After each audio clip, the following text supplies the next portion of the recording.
How's it going, card fighters? I'm Gleaming Garmore, and I've noticed a number of issues with the fact that you aren't playing Gold Paladin right now. That's right, today I'm going to do another deck profile. Today it will be over my Gurguit deck, which is only slightly different from the list that I took to Springfest in this past June. And I still am very confident with what I came up with for this list and the theory behind it. So I will continue to adapt and improve on that theory. Today, instead of going by grades, we're just going to go by different segments of the deck and how they're meant to perform together. So first of all, our Knights of the Sun are Jeffrey, Parrymore, and Gurguit. Also Coel, but he's our starter. It's fine. So Jeffrey is our optimal grade 1 ride target. It checks the top 7 cards of the deck for either a copy of Parrymore or a copy of Gurguit and adds it to our hand. Also, whenever it or Jeff or Parrymore are placed on the Guardian Circle or the rear guard by a card's ability, they gain 5k power, 5k shield till the end of the turn. If you ever figure out how to call a rear guard during your opponent's turn, they get 5k shield that you can then intercept with. Parrymore exists mainly just as a grade 2 that we can see off of Jeffrey in the event that we have missed our grade 2 red. But he does have an ability on Vanguard and Rearguard to counterblast 1 and call a grade 2 or less from your hand to draw 1 card. And it does come up sometimes. You can use it on your Gurguit turns to give a unit the power from Gurgit's ability. And then, of course, our main grade 3, Sunrise Ray Knight Gurguit. During your turn, if your opponent's Vanguard is grade 3 or greater, this unit and every unit that you place by a card effect gains 5k power for each additional rearguard circle you have. So each Excel marker you have gives those units 5,000 power. Also, when he's attacking, or when he is attacked, you can counterblast 1 to look at the top 5 cards of your deck and call 2 cards to rearguard, or if you're being attacked, you call them to guard circle instead. Now, Gurguit is a very crucial piece of this deck because he is genuinely better than a lot of strides that exist. Like, when we get to talking about the G units that we are going to play, there's not many of them because Gurguit is just so good. Moving from our Knight of the Sun package, we'll move into the first package we have of cards that's going to accelerate our Excel markers. That's Blonde Ezel, 4 copies of Flame Wind Lion Wonder Ezel, and 4 copies of Crimson Lion Beast Howl. So Wonder Ezel actually has 2 skills, both of which are very, very important for how this deck works. On the Vanguard, you can Soul Blast 1 and retire a copy of Howl to Superior Ride Blonde Ezel from the deck with Drive -1. And when placed on Rearguard, you can call a card from your hand to Rearguard. Now you might be thinking, oh, it just calls it from hand. What's the importance of that? Well, it's a call by a card's ability, which gives it power from Gurgit's skill. And this call can be performed during the battle phase. We will get into that later. But essentially it's required that you run 4 Howl. Howl doesn't actually do anything for this deck. It's got a counterblast cost attached to it to draw a card, call a card from your hand after boosting. But you want to conserve your counterblast to the point where you're not going to use this card. If you're using counterblast on your Ezel turn, it's likely to go into Spear-X because that is a thing that this deck can still do. But essentially, you just want to go first, hit these 2 cards in a grade 1 ride, and then just smash face with the variety of Excel markers you're going to be gaining. More extenders. We have 2 copies of Mock/Dragon. When this unit attacks, you can counterblast 1, call a card from your hand to the rearguard, and give it 5,000 power. This is one example of what I was talking about when I said that Wonder Ezel could be resolved during the battle phase, is you could call down Mock/Dragon, attack, use Mock/'s skill to call Wonder Ezel. Wonder Ezel then calls down just any other rearguard, let's just say a Jeffrey for right now. And that's 2 additional attacks you've generated off of the Mock/ attack. Even better is if you hit Mock/ off of Gurguit and then you do this. That's 3 attacks that you've generated off of that, not to mention the other rearguard that you called Gurgit's skill. The other major extender we have for this deck are 4 copies of Bluish Flame Liberator Percival.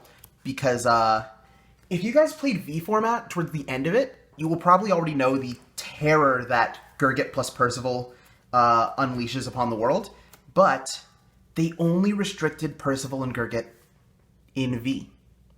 In Premium, you can play these two cards together as much as you want, which also means that we're playing one copy of Oath Liberator Aglavale.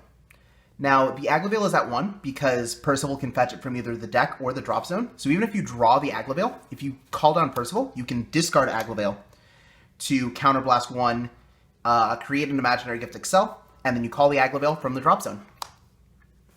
Also, in a pinch, this is technically an alternate Vanguard you could be using because it gives units on the additional rearguards 5,000 power, and it can activate its Excel circle making effect on ride.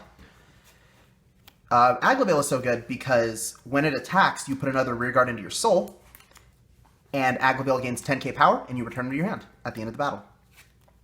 So he's discard fodder for PGs, he's a rearguard that gets out of the way so that your opponent can't deal with it.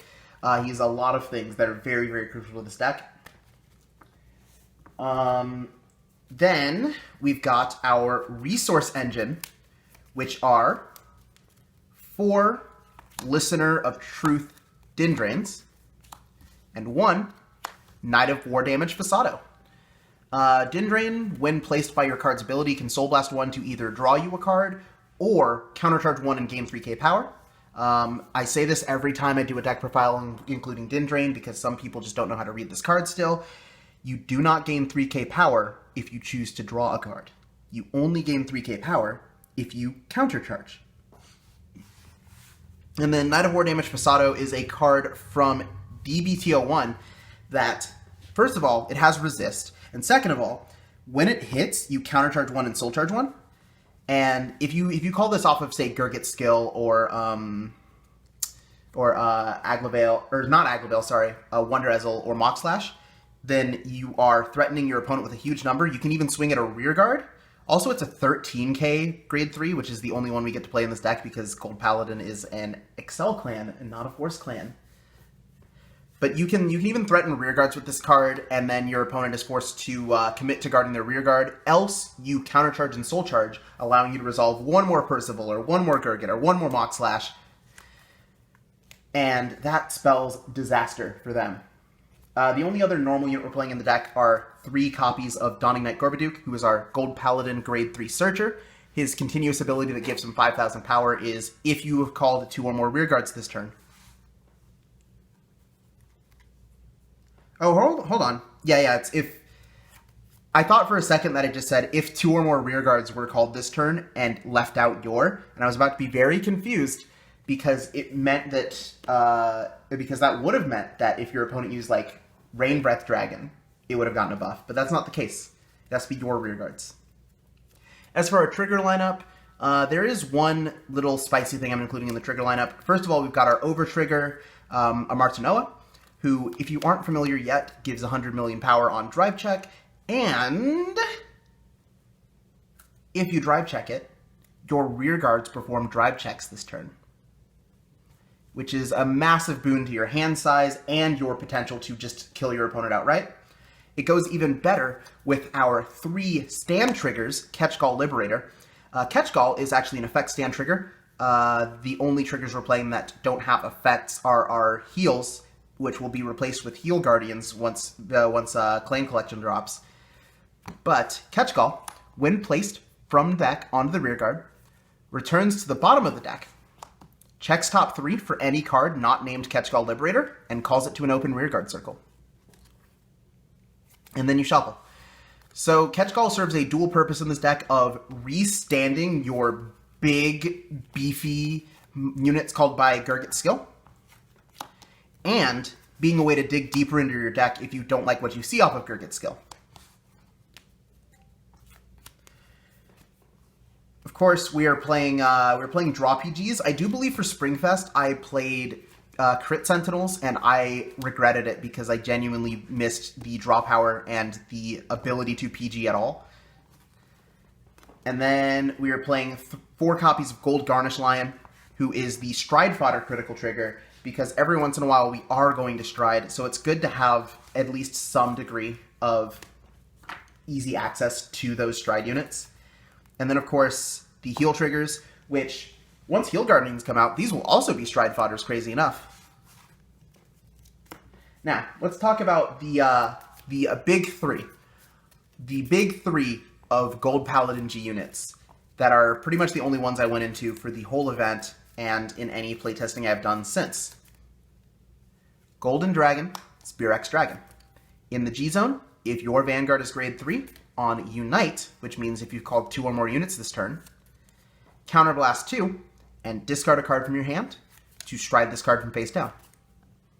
You can do this going first on your opponent's grade 2 turn, if they are foolish enough to give you Counterblast.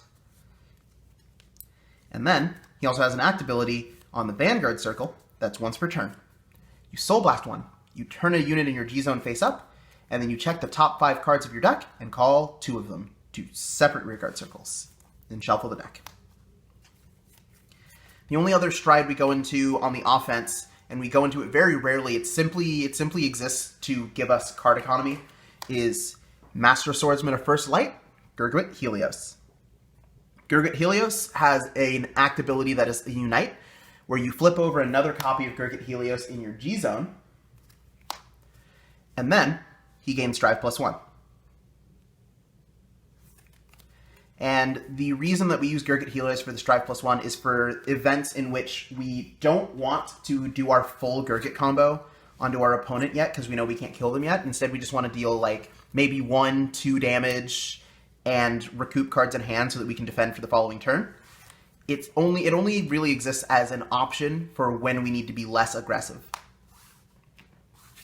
And then, the best G-Guardian of all time, Golden Beast Slay Me Flare. Slay Me Flare allows you to bottom deck a rearguard to essentially do Gurgit's defensive skill, but they have to be 2 different grades. And then, on top of that, because Slay Me Flare is a G-Guardian, it's got 15k shield, so it's better than simply counterblasting 1 because you're getting additional shield value out of the deal. And that's pretty much it for the actual cards that we play in the deck. I am very proud of the theory that I came up with when creating this deck. Alternate options include, if you want to really gamble, you can take out the Paramour, and then the only grade 2s you're playing are your Wonder Ezzels and Aglavales, which increases the odds that if you are to G-assist into grade 2, you hit Wonder Ezzle. But I also see how it is not very beneficial to use G-assisting as part of your high roll strategy, as we do desperately need the card advantage that we would lose by G-assisting. So we want to keep around Paramour as just one more option as a potential grade 2 to see. But I actually don't think this deck needs more grade 2s than it has. 6 is actually cutting it. It's fine. You did it. This is however just I feel like this is however like the minimum that we could go with this deck, because I would never cut any of these Wonder Ezzels even if I weren't playing the Ezzle Superior ride, because it is desperately important that you have these Wonder Ezzels to kill your opponent faster on your turn 3, 4, 5, so forth and so on.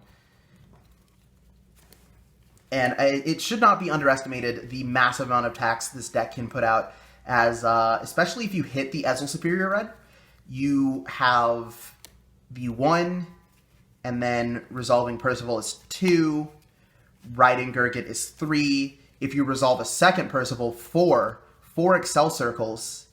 That's a total of 7 front row circles that you can fill fairly easily, as well as the potential to hit Wonder Ezzle, Mock Slash, or hit Wonder Ezzle or Mock Slash off of Gurgit skill and extend even further.